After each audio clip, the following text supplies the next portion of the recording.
미국이 지금 무너지고 있습니다. 합법 비자를 가진 300명의 한국 기술자들이 무장 요원 247명에게 체포되는 장면이 CNN과 BBC로 생중계됐습니다. 조지아주 현대차 공장에서 벌어진 이 사건은 미국 역사에 남을 치욕으로 기록됐습니다. 그러나 진짜 반전은 그 다음이었습니다. 한국 정부는 단호했습니다. 단 72시간 만에 외교부가 직접 나서 사과와 보상, 재발 방지를 요구했습니다. 그 순간 조지아 경제는 휘청였습니다. 공장과 협력업체의 37,900개 일자리와 지역 경제 수십억 달러가 위협받자 주지사와 경제개발청은 한국 기술자들이 돌아와야 한다고 절규했습니다. 미국 의회마저 한국인 전용 비자 법안을 발의하며 사태 수습에 나섰습니다. 하지만 한국은 이제 단순한 귀환이 아니라 미국을 향해 초대형 청구서를 준비하고 있습니다. 과연 미국은 굴복할까요? 아니면 동맹을 이룰까요?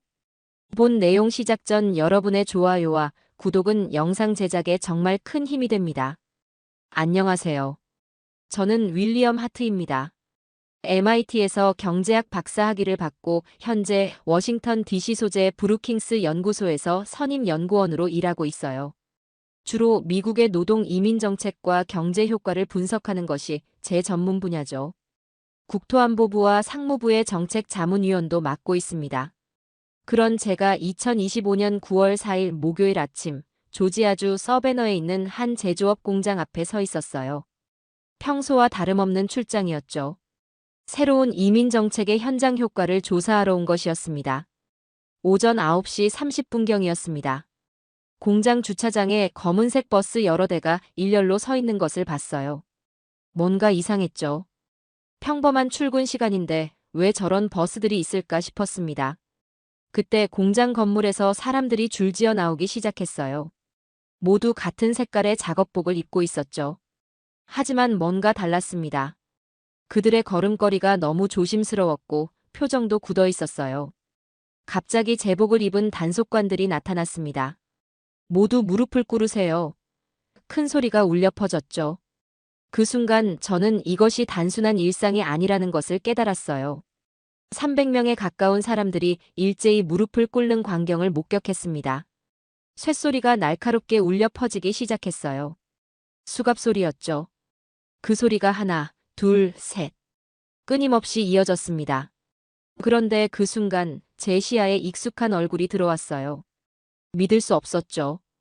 20년 전 MIT에서 함께 공부했던 친구였습니다. 반지훈. 그가 왜 여기에 있는 거죠? 지훈의 손목에 수갑이 채워지는 순간을 똑똑히 봤습니다. 그 찬 금속의 반짝임이 햇빛에 반사되면서 제 눈을 찔렀어요. 심장이 얼어붙는 것 같았죠. 지훈의 눈과 제 눈이 마주쳤습니다. 그 눈빛을 평생 잊지 못할 거예요. 거기에는 당혹감과 절망이 동시에 담겨 있었거든요. 마치 말하고 있는 것 같았습니다.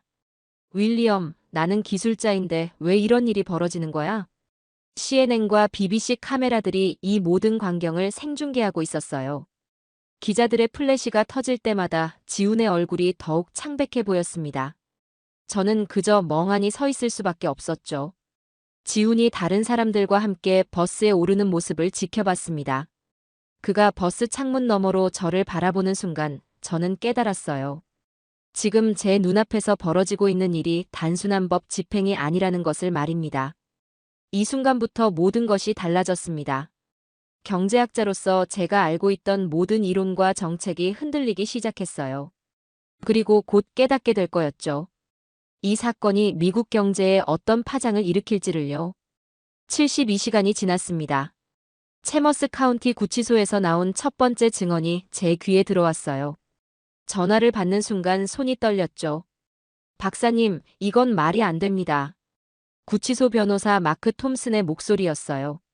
그는 20년간 이민 사건을 담당해온 베테랑이었죠. 하지만 그날만큼은 목소리가 갈라져 있었습니다. 72명이 한 방에 있어요. 침상은 36개뿐입니다. 톰슨이 말을 이었죠. 화장실은 고작 2개예요. 줄 서서 기다리는 시간만 1시간이 넘어갑니다. 제가 직접 확인하러 갔습니다. 구치소 앞에 도착했을 때 코를 찌르는 냄새가 먼저 느껴졌어요. 곰팡이와 소독약이 뒤섞인 그 냄새는 지금도 잊을 수 없습니다. 면회실에서 만난 김태수라는 엔지니어의 모습은 충격적이었어요. 3일 만에 살이 빠져서 완전히 다른 사람이 되어 있었죠. 그의 첫마디가 귀에 맴돕니다. 우린 인간이 아니라 번호표였습니다. 김태수는 떨리는 목소리로 계속 말했어요. 아침 6시에 곰팡이 핀 빵 한 조각과 물 500ml 한 병을 줘요. 점심도 마찬가지고요. 저녁에는 물 한 병 더 주는 게 전부입니다. 더 끔찍한 이야기가 이어졌죠. 밤에는 바닥에서 자야 해요. 침상이 부족하니까 번갈아 가면서 눕습니다. 2시간씩 교대로요. 제가 물었습니다. 변호사는 만났나요? 3일째인데 아직 아무도 못 만났어요. 김태수의 눈에 눈물이 맺혔죠. 전화도 못하게 하고 가족한테 연락도 못했습니다. 그때 면회실 밖에서 소란이 일었어요. 누군가 쓰러졌다는 소리가 들렸죠. 구치소 직원들이 급하게 뛰어가는 모습이 보였습니다. 또 누군가 쓰러진 거예요. 김태수가 한숨을 쉬었어요. 어제도 2명이 탈수로 쓰러졌거든요. 나이 많은 분들은 견디기 힘들어해요. 의료진이 들것을 들고 지나가는 것을 봤습니다.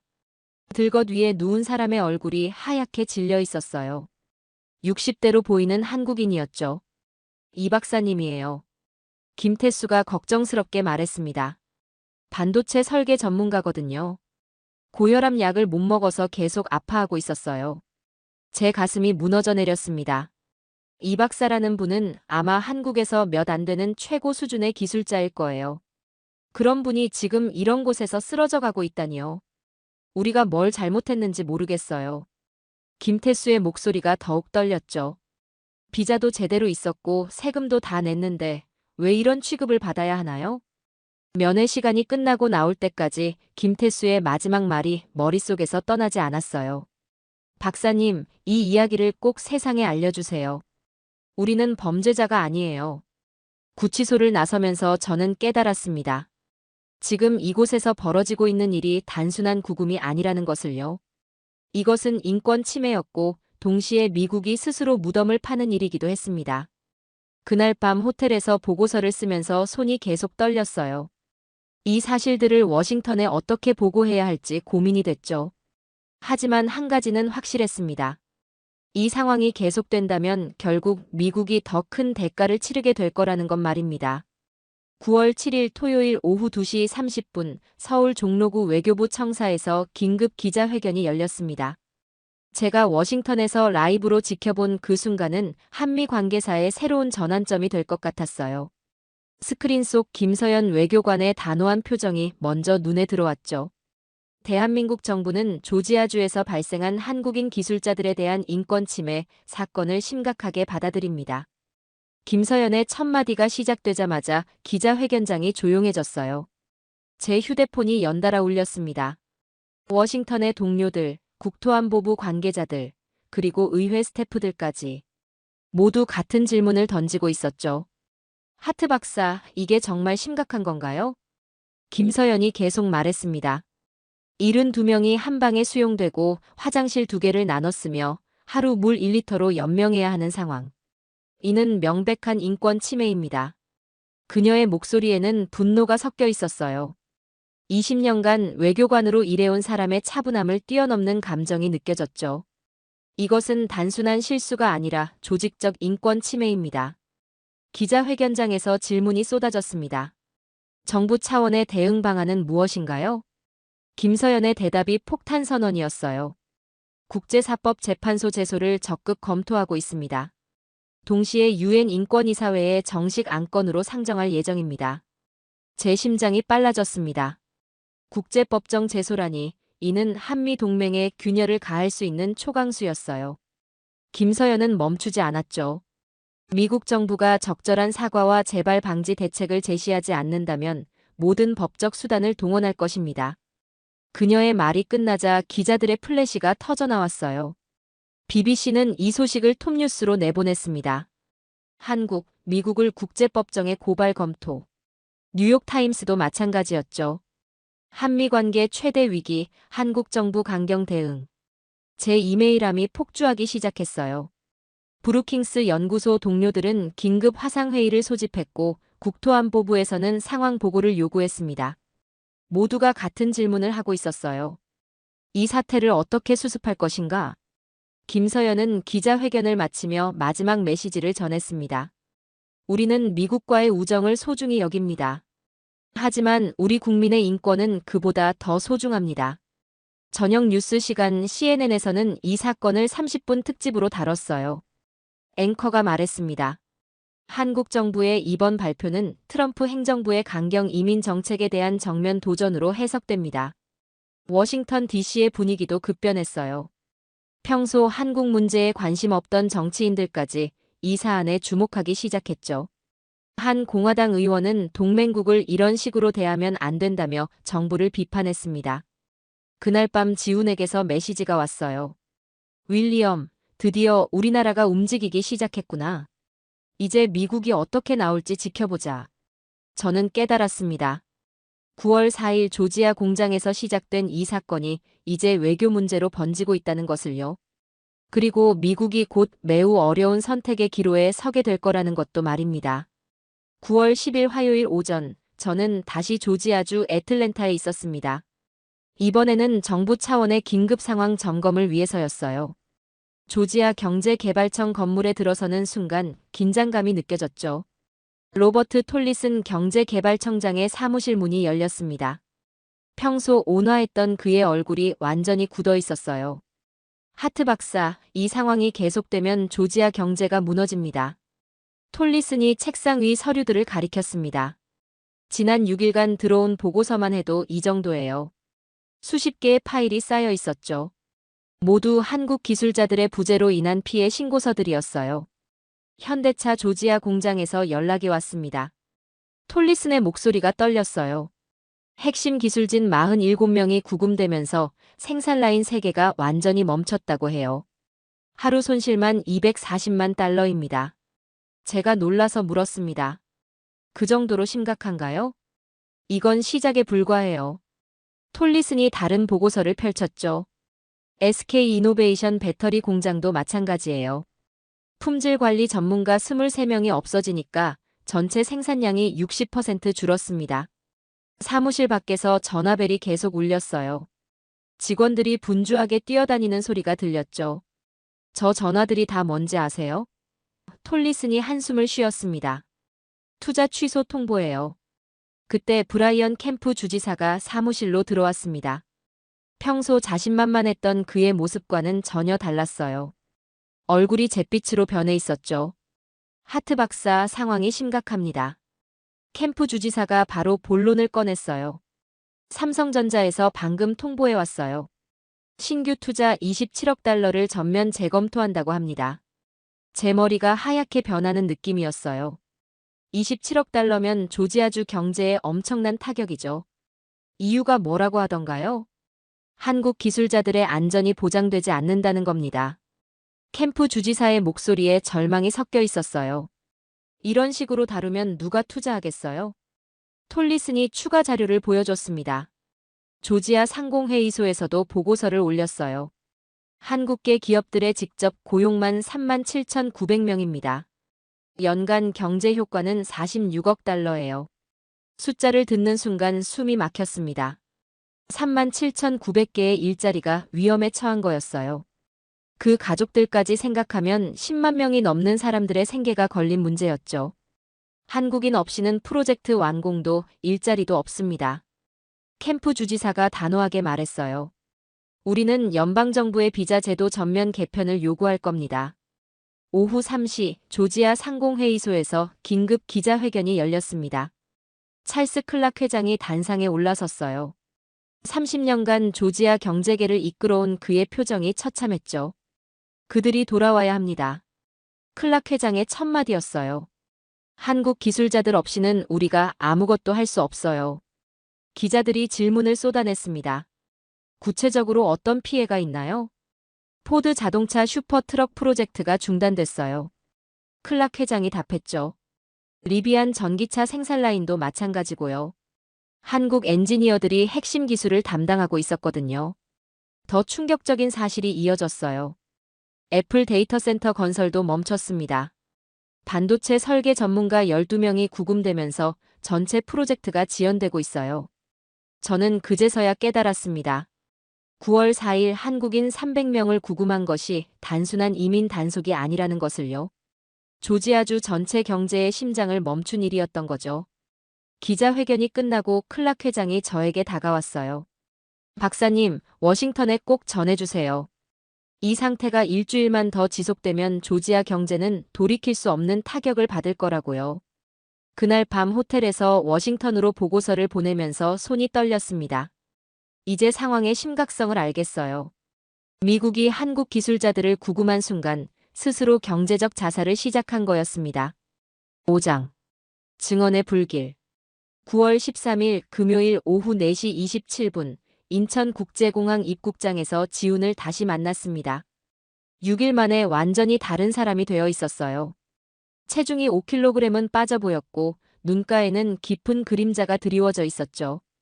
윌리엄, 고마워. 지훈의 첫마디였어요. 하지만 그 목소리에는 예전의 따뜻함이 사라져 있었습니다. 대신 차가운 분노가 서려 있었죠. 공항 로비 카페에 앉아 지훈의 이야기를 들었습니다. 구치소에서 나온 순간부터 결심했어요. 이 이야기를 세상에 알려야겠다고요. 다음 날인 9월 14일 토요일, 지훈이 유튜브에 올린 영상이 한국을 뒤흔들었어요. 제목은 간단했습니다. 미국 구치소 6일간의 기록 마이너스 한국 기술자가 겪은 일. 영상 시작 30초 만에 저는 소름이 돋았습니다. 지훈이 직접 그린 구치소 내부 도면이 나왔어요. 72명이 36개 침상에 어떻게 배치되는지, 화장실 2개를 어떻게 나눠 쓰는지 세밀하게 보여줬죠. 첫날 밤 바닥에서 잤습니다. 지훈의 담담한 목소리가 이어졌어요. 콘크리트 바닥이 얼마나 차가운지 아세요? 9월인데도 온몸이 얼어붙는 것 같았어요. 영상 조회수가 실시간으로 치솟았습니다. 1시간 만에 10만 회, 3시간 만에 50만 회를 넘어섰어요. 댓글창이 분노로 가득 찼죠. 하루에 물 1리터가 전부였습니다. 지훈이 빈 물병을 들어 보였어요. 이거 2병이 하루 배급의 전부예요. 화장실 가는 것도 참아야 했어요. 더 충격적인 증언이 이어졌습니다. 곰팡이 핀빵을 줬어요. 먹을 수 없어서 거부했더니 배고프면 먹을 거라고 하더군요. 영상 중간 지훈이 구치소에서 몰래 적은 메모지를 보여줬어요. 떨리는 손글씨로 적힌 날짜와 상황들이었죠. 매일 몇 명씩 쓰러졌는지 기록했어요. 이걸 증거로 남기고 싶었거든요. 오후 6시경 영상 조회수가 200만 회를 돌파했습니다. 한국의 주요 언론들이 일제히 이 영상을 보도하기 시작했어요. KBS, MBC, SBS 모두 저녁 뉴스 톱으로 다뤘죠. 60대 이 박사님이 고혈압으로 쓰러지는 걸 봤어요. 지훈의 목소리가 떨렸습니다. 약도 못 구하고 의료진도 오지 않았어요. 그냥 바닥에 누워서 신음하고 계셨죠. 영상 말미 지훈이 카메라를 정면으로 바라보며 한 말이 모든 것을 바꿔놓았어요. 나는 다시는 미국 땅을 밟지 않겠습니다. 그 순간 댓글창이 폭발했습니다. 미국 불매운동 시작하자, 한미동맹 재검토해야, 이게 동맹국이 할 일인가. 같은 댓글들이 쏟아져 나왔어요. 자정을 넘기면서 조회수가 500만 회를 돌파했습니다. 해외 한인들도 이 영상을 공유하기 시작했어요. 재미교포들, 제일교포들까지 분노의 목소리를 내기 시작한 거죠. 다음 날인 일요일, 조회수가 800만 회를 넘어섰어요. 월요일에는 1200만 회를 돌파했습니다. 한국 인구의 4분의 1이 본 셈이었죠. 청와대 앞 광화문 광장에 사람들이 모이기 시작했어요. 미국 사과하라, 한국인 인권 지켜라는 피켓을 든 시위대가 늘어났습니다. 평소 정치에 관심 없던 20대 청년들까지 나서기 시작했어요. 워싱턴에서 지켜본 저는 소름이 돋았습니다.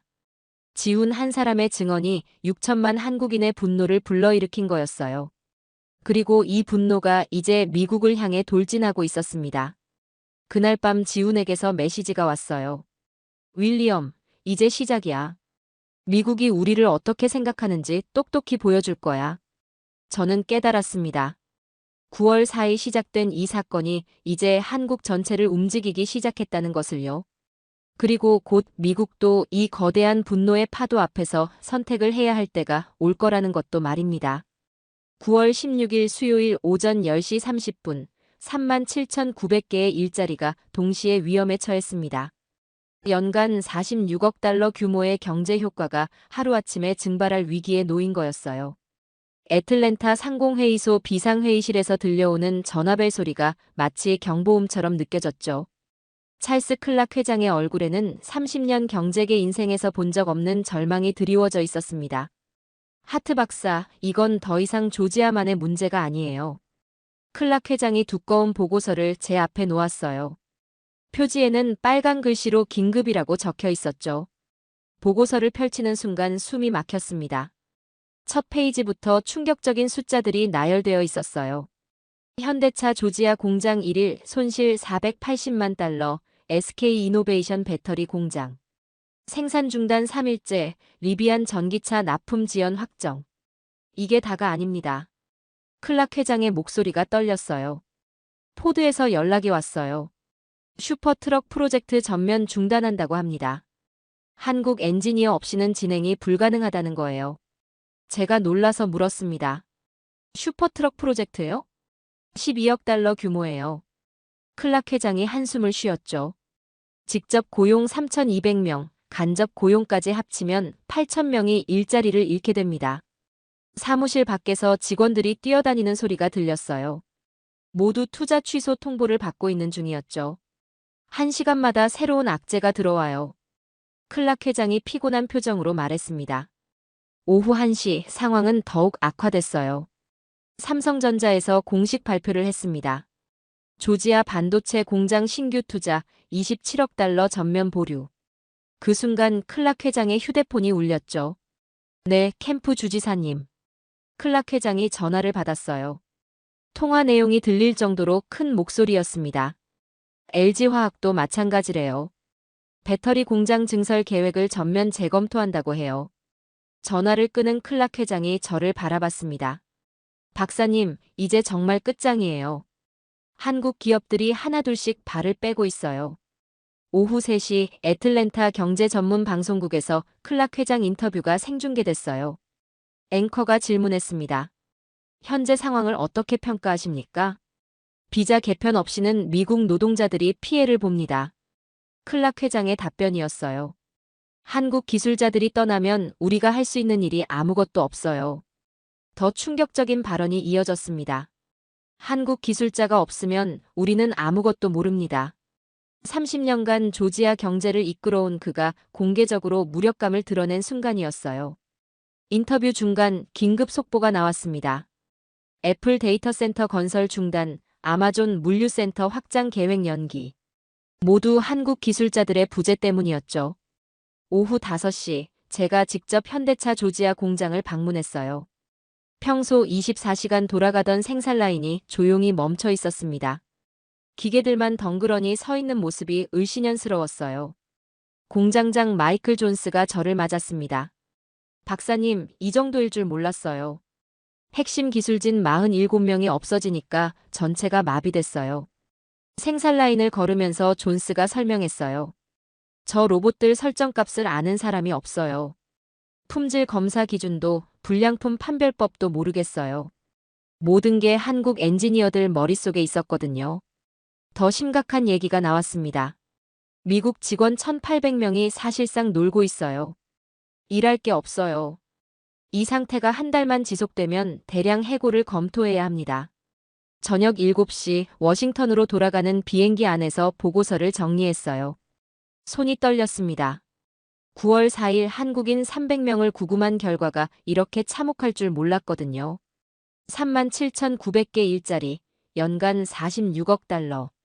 이 숫자들이 단순한 통계가 아니라는 것을 그제서야 깨달았어요. 10만 명이 넘는 미국인 가족들의 생계가 걸린 문제였습니다. 그날 밤 지훈에게서 메시지가 왔어요. 윌리엄, 이제 미국도 우리 없이는 못 산다는 걸 알겠지? 저는 답장을 보낼 수 없었습니다. 그의 말이 너무도 명확한 현실이 되어버렸거든요. 9월 18일 목요일 오전 8시 15분 워싱턴 DC 의회 건물 하원 외교위원회 회의실에 긴장감이 흘렀습니다. 제가 정책자문위원 자격으로 참석한 긴급 청문회였어요. 의원들의 표정이 심각했죠. 평소 여유롭던 분위기와는 완전히 달랐습니다. 마이클 맥컬 외교위원장이 회의를 시작했어요. 오늘 우리가 다룰 문제는 한미 관계의 근본을 흔들 수 있는 사안입니다. 그의 목소리에 긴장감이 배어 있었죠. 의회조사처 CRS에서 나온 긴급 보고서가 의원들 앞에 놓였습니다. 표지에는 한미 관계의 도전 과제 조지아 구금 사태 분석이라고 적혀 있었어요. 200페이지가 넘는 두꺼운 보고서였죠. CRS 수석 분석관 로버트 네일슨이 단상에 올라섰습니다. 의원님들, 이번 사태는 단순한 이민 문제가 아닙니다. 그의 첫 마디부터 의원들이 집중하기 시작했어요. 한국은 미국의 5대 투자국입니다. 네일슨이 그래프를 보여줬어요. 작년 한 해에만 180억 달러를 투자했죠. 이는 중국을 제외하면 아시아 1위 규모입니다. 더 충격적인 수치가 이어졌어요. 한국계 기업들이 미국에서 직접 고용하는 인원만 23만 명입니다. 가족을 포함하면 80만 명이 넘는 미국인들이 영향을 받습니다. 영 김 의원이 손을 들었습니다. 한국계 미국인인 그녀의 표정이 특히 진지했어요. 현재 상황이 계속되면 어떤 결과가 예상됩니까? 최악의 경우 한국 기업들의 대규모 철수가 가능합니다. 네일슨의 답변이었어요. 이미 삼성전자는 27억 달러 투자를 보류했고 LG화학도 마찬가지 입장을 밝혔습니다. 회의실이 조용해졌습니다. 의원들이 심각성을 깨닫기 시작한 거였어요. 공화당 의원 한 명이 질문했죠. 해결 방안이 있습니까? 한국인을 위한 특별한 길이 필요합니다. 영 김 의원이 입을 열었어요. 기존 비자 시스템으로는 이 문제를 해결할 수 없어요. 오후 2시 영 김 의원이 기자회견을 열었습니다. 저도 배석했어요. 그녀가 준비한 법안 초안을 보는 순간 놀랐습니다. 이사 한국인 전용 비자 1만 5천 개 신설 제목이 적혀 있었거든요. 오늘 저는 특별법안을 발의합니다. 영 김 의원의 선언이었어요. 한국 기술자들을 위한 별도 비자 카테고리를 만드는 것입니다. 기자들이 질문을 쏟아냈습니다. 기존 비자와 어떤 차이가 있나요? 이사 비자는 한국인만을 대상으로 합니다. 영 김 의원이 설명했어요. 신청 절차를 간소화하고 체류 기간도 5년으로 연장할 예정이에요. 더 파격적인 내용이 있었습니다. 가족 동반도 허용하고 영주권 전환 경로도 열어둘 겁니다. 이는 사실상 한국인들에게 특혜를 주는 법안이었어요. CNN에서 이 소식을 생중계했습니다. 미 의회 한국인 전용 비자 법안 발의. 헤드라인이 전 세계로 퍼져나갔죠. 오후 4시 하원 법사위원회에서도 긴급 회의가 열렸어요. 제가 참관한 회의에서 민주당 의원들은 대체로 찬성 입장이었죠. 동맹국에 대한 최소한의 예의라는 것이 그들 논리였어요. 하지만 공화당 내부는 복잡했습니다. 한 의원이 말했어요. 이런 식으로 하면 다른 나라들도 비슷한 요구를 할 수 있어요. 그때 텍사스 출신 공화당 의원이 반박했죠. 텍사스에만 삼성전자 공장 2개가 있어요. 이 법안이 통과 안 되면 우리 선거구 일자리가 날아갑니다. 저녁 7시 상원에서도 움직임이 있었어요. 마르코 루비오 의원이 상원 버전 법안을 준비한다고 발표했습니다. 우리는 한국을 잃을 수 없다는 것이 그의 입장이었어요. 그날 밤 의회 복도에서 만난 영 김 의원이 저에게 말했습니다. 하트 박사, 솔직히 말하면 이미 늦었을 수도 있어요. 한국의 분노가 이미 임계점을 넘었거든요. 저는 고개를 끄덕였어요. 지난 2주간 지켜본 상황을 생각하면 그녀 말이 맞았거든요. 의회가 아무리 서둘러도 이미 깨진 신뢰를 회복하기는 어려울 것 같았죠. 호텔로 돌아가면서 저는 깨달았습니다. 미국 의회가 드디어 움직이기 시작했지만 한국은 이미 다른 차원의 대응을 준비하고 있을 거라는 것을요. 그리고 그 대응은 아마 미국이 예상하는 것보다 훨씬 강력할 거라는 생각이 들었어요. 9월 21일 일요일 오후 3시. 정각, 서울 용산구 대통령실에서 발표된 성명서 한 장이 전 세계를 뒤흔들었습니다. 제가 워싱턴 DC 브루킹스 연구소 사무실에서 실시간으로 지켜본 그 순간은 한미 관계 70년 역사상 가장 충격적인 장면이었어요. 대통령 대변인의 단호한 표정부터 심상치 않았죠. 대한민국 정부는 미합 중국 정부에 정식으로 요구합니다. 대변인의 첫 마디가 시작되자마자 제 심장이 빨라졌어요. 화면 속 그의 손에 들린 문서가 떨리고 있는 것까지 보였죠. 첫 번째 요구사항이 발표됐습니다. 미국 정부의 공식 사과. 단순해 보이지만 파급력은 엄청났어요. 동맹국에게 공식 사과를 요구한다는 것은 외교적으로 극한의 압박이었거든요. 조지아 구금 사태에 대한 미국 정부 차원의 공식 사과를 요구합니다. 대변인의 목소리에 떨림이 없었어요. 대통령 직속으로 사과문을 발표하고 재발 방지를 약속해야 합니다. 제 휴대폰이 미친 듯이 울렸습니다. 국토안보부, 상무부, 국무부에서 동시에 연락이 오고 있었어요. 모두 같은 질문을 하고 있었죠. 이게 정말 심각한 건가요? 두 번째 요구가 더 충격적이었어요. 피해 보상 147억 달러. 숫자를 듣는 순간 숨이 막혔습니다. 한국 정부가 계산한 정확한 피해 규모였어요. 구금 피해자 300명에 대한 개인별 보상 3천만 원, 기업 손실 보상 97억 달러, 국가 신뢰도 손상 배상 50억 달러.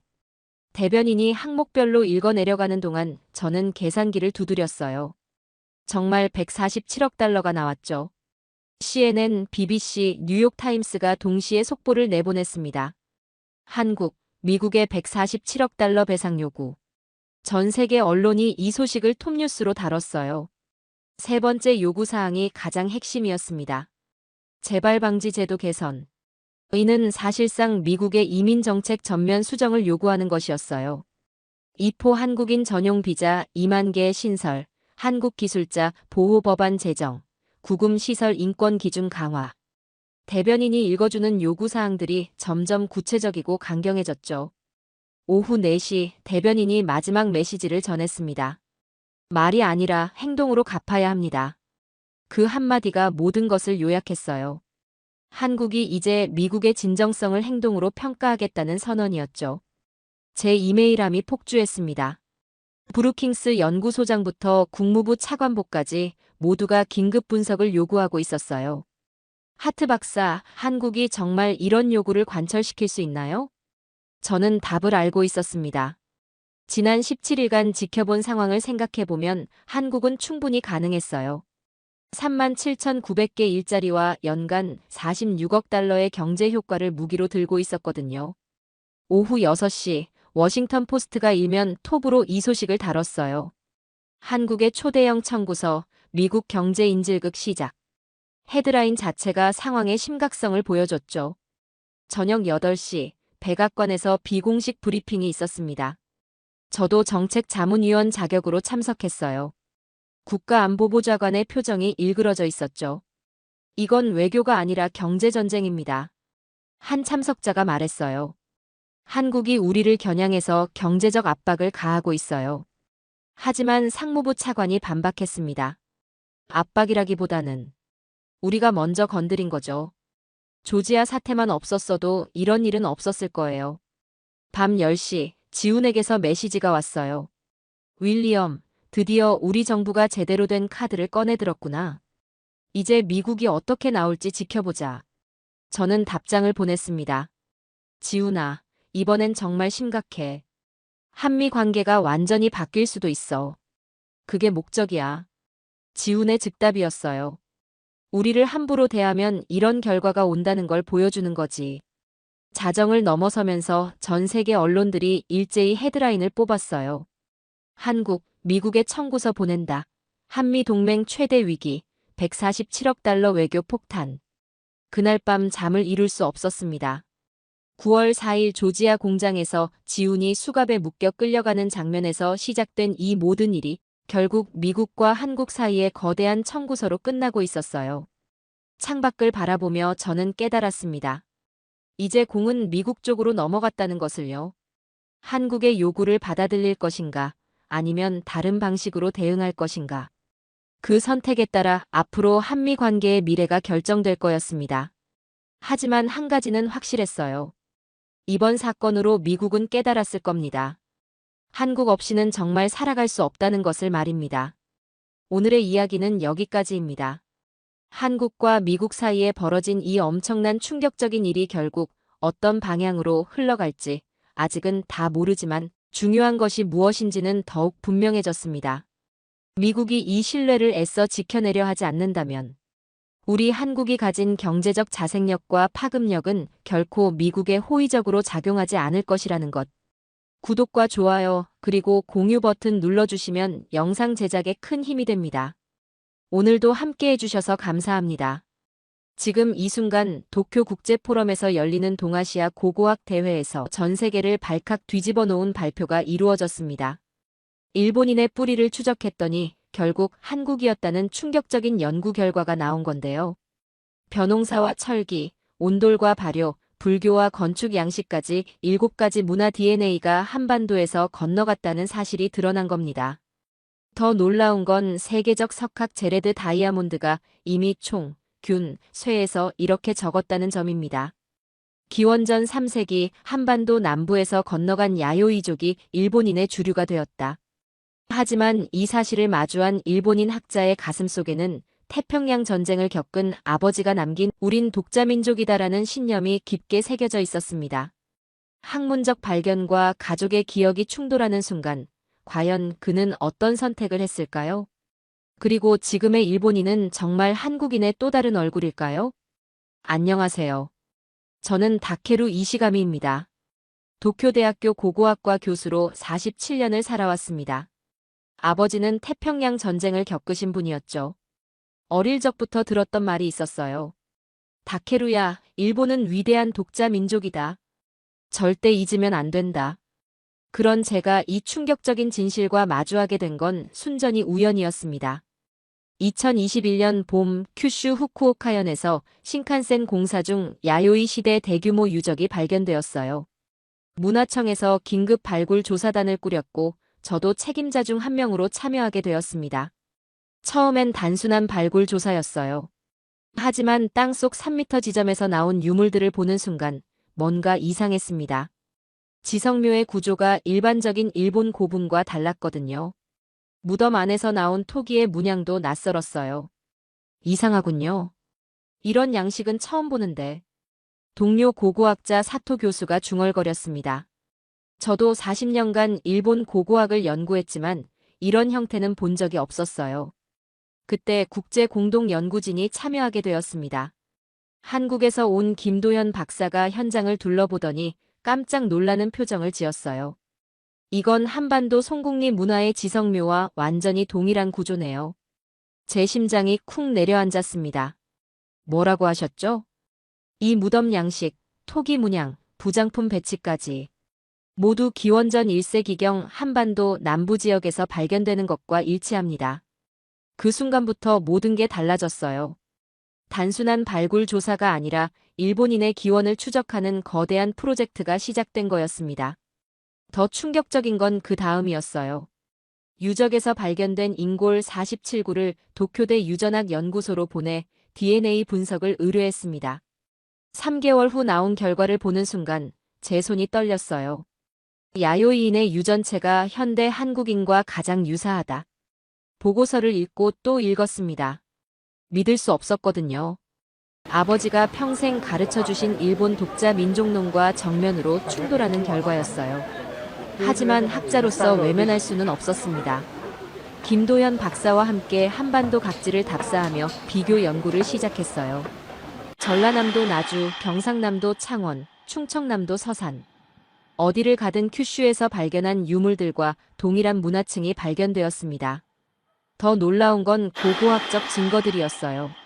한반도에서 발견되는 세형 동검, 농경기구, 토기 양식이 그대로 일본 야요이 시대 유적에서 나타났거든요.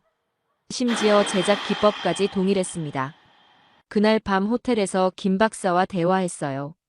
교수님, 이건 단순한 문화 전파가 아니에요. 사람의 이동이에요. 어떤 의미인지 알고 있습니다. 하지만 받아들이기 어려우시죠? 김 박사의 말이 제 가슴을 찔렀습니다. 맞았어요. 학자로서는 증거를 인정해야 했지만 일본인으로서는 받아들이기 힘들었습니다. 그렇게 3년간 국제 공동 연구가 이어졌어요. 유전학, 고고학, 언어학, 인류학 전 분야에서 같은 결론이 나왔습니다. 일본 야요이족은 한반도에서 온 도레인이었다는 것. 이제 더 이상 부정할 수 없는 지경에 이르렀습니다. 하지만 이 사실을 공개하는 순간 제가 평생 믿어온 정체성과 마주해야 했어요. 2023년 10월 하버드 대학교에서 열린 국제 고고학회에 참석했습니다. 제가 발표할 차례는 아니었지만 이번 연구 결과를 어떻게 받아들여야 할지 답을 찾고 싶었어요. 그런데 개회식에서 충격적인 순간을 맞았습니다. 기조연설자로 나선 UCLA의 제레드 다이아몬드 교수가 스크린에 띄운 지도를 보는 순간 제 심장이 멈췄어요. 한반도에서 일본 열도로 향하는 붉은 화살표가 선명하게 그어져 있었습니다. 기원전 400년경부터 기원 후 300년까지 한반도 남부에서 건너간 야요이족이 일본인의 주류를 형성했습니다. 다이아몬드 교수의 목소리가 대강당 전체에 울려 퍼졌어요. 500명이 넘는 세계 각국 학자들이 숨을 죽이고 들었습니다. 제 손끝이 차가워졌어요. 이들은 벼농사 기술, 철기 제작법, 직조술을 가지고 와서 조몬족과 혼합되었죠. 현재 일본인의 유전적 구성은 야요이계 80%, 조몬계 20% 정도로 추정됩니다. 총, 균, 쇠에서 이미 20년 전에 밝힌 내용이었어요. 하지만 그때는 단순한 이론으로만 받아들였거든요. 지금처럼 구체적인 DNA